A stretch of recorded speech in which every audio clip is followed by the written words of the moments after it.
তো এই দেখো, শীতকালে ফুলকপি আর কড়াইশুঁটি দিয়ে এইরকম খিচুড়িটা খেতে হলে আমার ভিডিওটা কিন্তু দেখতেই হবে। তো সবাই দেখো কি করে বানালাম। আর সঙ্গে আছে এরকম বেগুন ভাজা। গুড মর্নিং এভরিওয়ান, কেমন আছো? আমিও ভালো আছি। কেমন আছো তোমরা? আমিও ভালো আছি।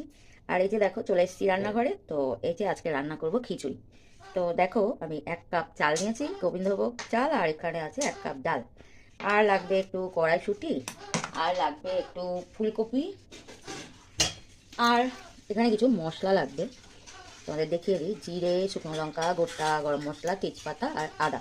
আজকে নিরামিষ, আর এমনিতেও আমরা খিচুড়িতে পেঁয়াজ ইউজ করি না। তো প্রথমে আমি যেটা করব, মশলাটা আগে বেটে নেব। দেখো, গ্যাসে বসিয়েছি একটা ছোট্ট কড়া, এর মধ্যে আগে আমি ফুলকপিটা ভেজে নেব।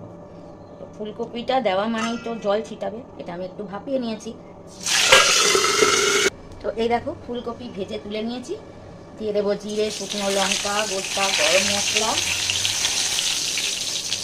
তো এর মধ্যেই দিয়ে দেবো আমি এই চাল আর ডালটা। দেখো ধুয়ে নিয়েছি, দেখো এলাচগুলো ফাটছে। একসাথে আমি ধুয়ে নিয়েছি, তোমরা চাইলে ডালটাকে আগে ভেজে নিতে পারো। তো আমি এর মধ্যে ভেজে আর কষিয়ে নেব।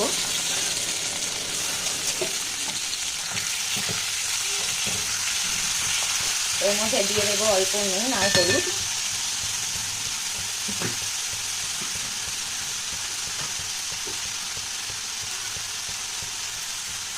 দিয়ে একটু নুন আর একটু হলুদ।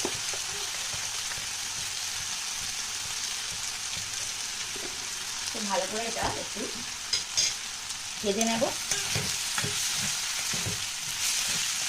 আর এটাকে আমি রান্না করবো প্রেসার কুকারে। সব কিছু কষিয়ে নিয়ে দিয়ে দেবো প্রেসার কুকারে। তো 5 মিনিটে রান্নাটা হয়ে যাবে। তো দেখো, চাল আর ডালটা আমি ভালো করে ভেজে নিলাম। এবার দিয়ে দেবো এর মধ্যে মশলাটা, যেটা আমি বেটেছি, একটু আদা, জিরে আর শুকনো লঙ্কা। মিক্সির বোলটা এত টাইট, খুলতেই পারছি না। তো তোমরা কিভাবে খিচুড়ি রান্না করো আমাকে কমেন্টে জানিও।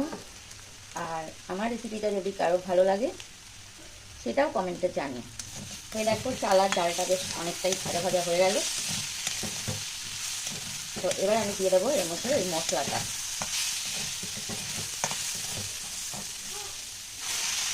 মশলাটা দিয়েও ভালো করে আমি একটু কষিয়ে নেব।